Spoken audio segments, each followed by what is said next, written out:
নমস্কার, সঞ্জীব। আমরা এখন যাচ্ছি হরকেপৌরি ঘাটের দিকে।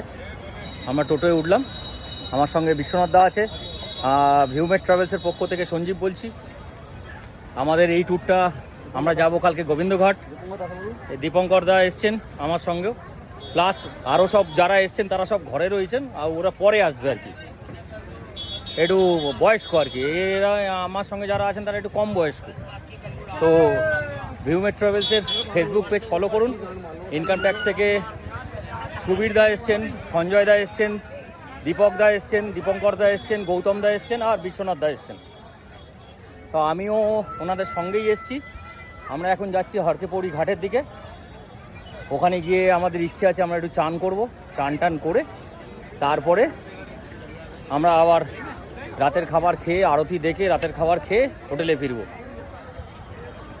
এই দেখুন গঙ্গার আসল রূপ, দেখুন গঙ্গা, ওই দেখুন দূরে দেখা যাচ্ছে ঘণ্টাঘর, ওটাই হরকেপৌরি ঘাট।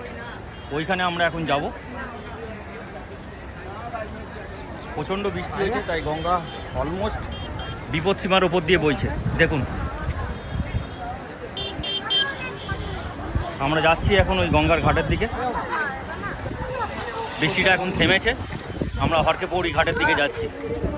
প্রচুর লোকজন এই সময়, সবাই কেদারবদ্রী দর্শন করতে আসে। Thank you. আবার আসছি খানিকক্ষণ বাদে আপডেট নিয়ে। ইচ্ছে আছে আমার আর বিশ্বনাথের একটু চান করার, দেখা যাক আমরা চান করতে পারি কিনা,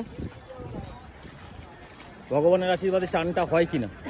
যদিও একবার চান করেছি হোটেলে, কিন্তু গঙ্গায় এসে গঙ্গা স্নান না করলে ঠিক মনটা শান্তি হয় না।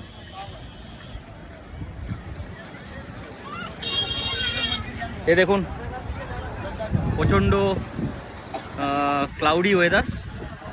আমরা এখন এখান থেকে যাচ্ছি, ব্রিজটা ক্রস করে যাব ওদিকে। এই বিশ্বনাথ দা আসছে। দীপঙ্কর দা কোথায় গেল? দীপঙ্কর দা ছবি তুলছে। এই দেখুন